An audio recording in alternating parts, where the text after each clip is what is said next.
By now we've all heard the story. You know, the one about the man walking along a beach when he comes across hundreds of starfish stranded on the shore. He sees a boy carefully throwing them back into the water, one at a time, and says, "Why bother? You'll never save them all. What difference does it make?" To which the boy simply smiles as he gently tosses another and replies, "It made a difference to that one." It's an often repeated tale, used in a variety of settings, most with the best of intentions. Whether told during the motivational portion of the mandatory employee meeting, when we'd rather be anywhere but there, and the jaded, sleep-deprived parts of our brain exhausted from the 9-to-5 existence we call life are just too tired to listen, or seen hanging in poster form on an otherwise generic cubicle partition board as we sit across the desk from a stern-looking woman speaking at us at the speed of sound, as she recites by rote the inexplicable intricacies involved in receiving assistance in order to pay the light bill, which we can't even hear over our own inner voice shamefully questioning how we arrived at this spot in the first place. Chances are, for most of us, it takes more than a few times before we actually hear the message. And when we finally do, we have a natural tendency to focus solely on the last bit, the moral, the reason, the punchline, if you will. We may even find ourselves repeating it to others, and the first part, the backstory, it always changes a bit. Maybe the protagonist is the old man instead of the young boy. Maybe there's a storm or large waves involved. It doesn't seem to matter how the starfish got there or who was doing the saving, as long as we have a willing hero valiantly trying to beat the odds. But here's the thing about the story, the thing people rarely consider. Like every story, there are multiple versions and many different perspectives depending on who is doing the telling. The result being, there is always more to any tale than that which is being told. For example, did you know starfish have been around since the Cambrian period? That's before dinosaurs and long before humans. But once humans got here, ever since we learned to talk and sing, we have admired and adored the starfish through songs and stories passed down through the eons from one generation to the next until now, it is our turn. We are the current narrators of the story, or legend of the starfish as it is officially known, but from our perspective, this is an entirely different story. This is the story of the starfish. This is their story. Long ago, Mother Nature decided that humans would share a fixed sense of beauty. We like things that are symmetrical or even, things that fit nicely in a square box or form a perfect circle. And should that thing happen to be delicate and fragile, it just makes us love it all the more.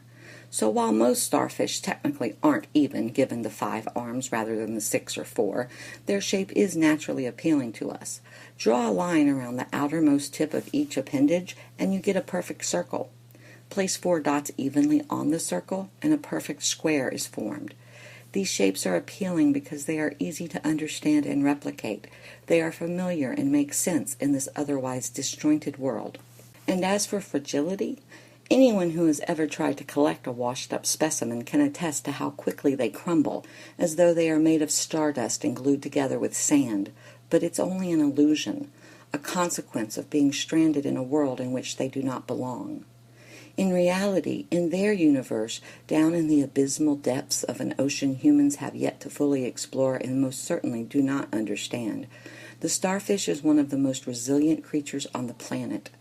They are opportunistic predators, silently gobbling up everything in their path as they appear to benignly float by. Those arms, in which we find such beauty, are covered in sharp spikes, and the bodies we think so delicate are coated in plates of armor, always at the ready for any battle that might come their way. Many secrete tetrodotoxin, the infamous poison of the pufferfish, paralyzing and zombifying anyone who dares to get too close. And though they go by many different names, Pisaster ocraceus, Stichaster australis, Acanthaster plankii, labels plastered on by scientists with a need to classify and differentiate each and every one into its own separate category, they all have one truly amazing trait in common. Backed into a corner, stuck between a rock and a hard place, precariously dangling by a thread, they will, without a moment's thought, amputate their own limbs in order to escape. In a choice between self-harm and self-preservation, the instinct to survive whatever the cost will prevail every time. But Mother Nature knew that. She gave them all the ability to regenerate, to regrow the pieces of themselves previously thought lost forever. She gave them the ability to adapt to their environments as well, so that now not everyone is doomed to the abyss. Many live out their surprisingly long lives in the warm, clear waters of the tropics, where they can be seen and appreciated in their own habitats. How it is possible that such strong, tenacious beings, perfect in every way, manage to survive the obliteration of almost all life on our planet, yet can't save themselves from an incoming tide, and if left to their own devices will quickly drown for lack of water, we may never know. And while we desperately cling to the hope that our Creator is not yet finished with these beautiful creatures, we do still, unfortunately, have a problem when they are washed ashore. And so we think that all we can do is try to save them on our own, one at a time, like the legend tells us. The great thing about the legend is that for the majority of us, it intrinsically touches the part of ourselves that reminds us to do good works for the betterment of all. It reminds us that as long as there is something suffering somewhere, we are not alone. It allows us to hold our individual intentions and achievements to a higher standard, one we often wish we could achieve and maintain on a global score.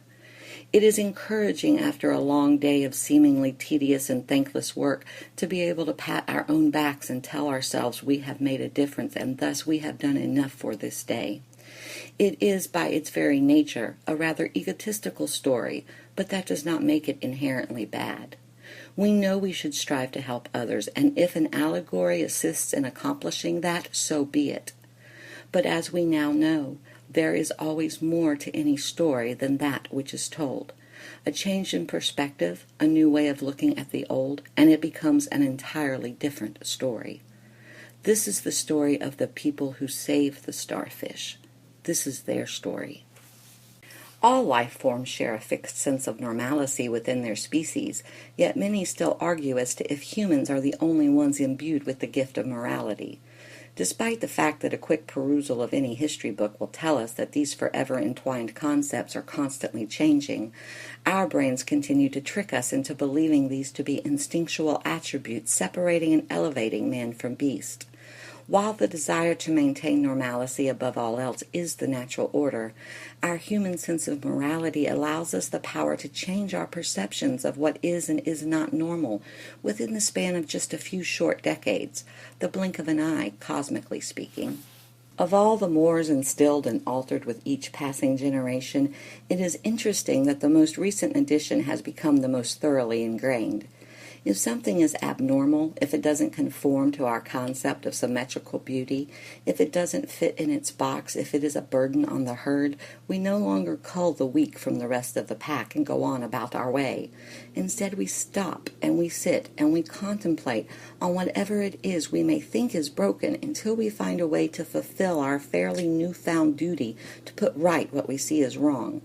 This sounds like a good thing until we remember we are still instinctual beings and we still gravitate to the road well traveled, and the simplest solution is still the best. So now, the legend tells us, when a person walking along a beach sees a starfish out of its element in a place it doesn't belong, we are supposed to be content and satisfied with our efforts to merely throw it back from whence it came, to send it off to live with the others of its kind, where it can be normal and moral and fit just right inside the box we have created. But what if it can't go back? What if it has no home? The world is full of nice people who will casually toss a flopping fish back into the water. The true warriors are those that take the time to teach them how to survive on dry land.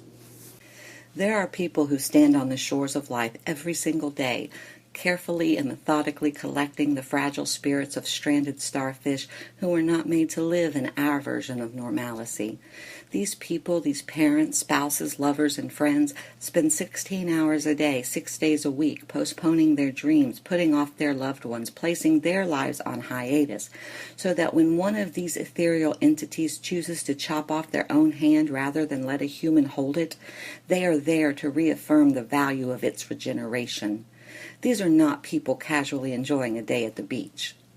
When they go home each night, skin burnt red from a never-setting sun, and a lover takes their hand, they find it is covered in calluses from the sharp spikes protecting the inner sanctum of a soul that does not speak our language.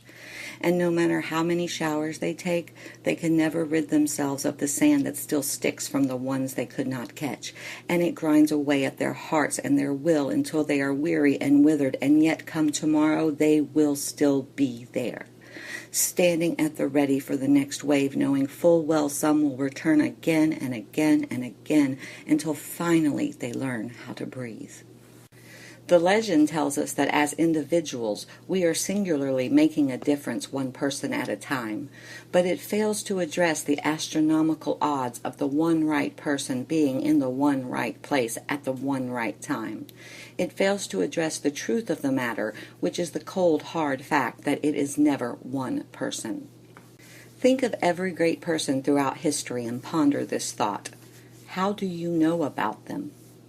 If one person were completely and utterly responsible for changing the perceptions of morality and normalcy for all of mankind, we would never know, because it takes another person to tell their story.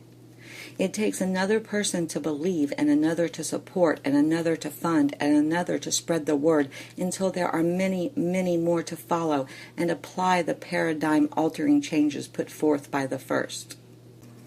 This isn't meant to belittle the notion that one can make a difference, but instead to expand it so that the concept of a collective conscience united in its understanding, though a morality many adults still shirk and leaders of our nations refuse to acknowledge, this idea of the interconnectedness of all things introduced and instilled in these innately isolated entities by the warriors who watch as this fundamental foundation fosters friendships forged for the very first time, can truly be understood and grasped by all, just how immensely important it is to set aside petty differences and ensure everyone has a functioning role and a valid voice, because we can do so much more together than we can ever dream of on our own. The legend or story, as it is currently told, is nice. It's short and simple, and it easily fits inside our perceived boxes. But as with all stories, there is always more than that which is told. Details are omitted for the sake of brevity, and harsh realities are sugar-coated in order that it may be more palatable for the masses. And that really is okay for most, but not if you're a starfish. Not if you've been saved from a life of being tossed back into the choppy waters again and again by people who sincerely were trying to make a difference and failing miserably. Not if it was your starfish. Not once you've seen a being born out of place blossom into this indescribably beautiful, miraculous creature that fluently speaks both starfish and human as she easily glides from one world to the other. Not when you have witnessed a child of the stars who fell to earth knowing only how to swim, now standing on that same shore watching for the next wave, ready to greet her own kind. At that point, at that moment when you realize you have survived and your starfish will be okay, after that, the generic story will never be as good as the truth. This is the real story. This is the story of a starfish and the people who saved her. This is our story, and it is only the beginning.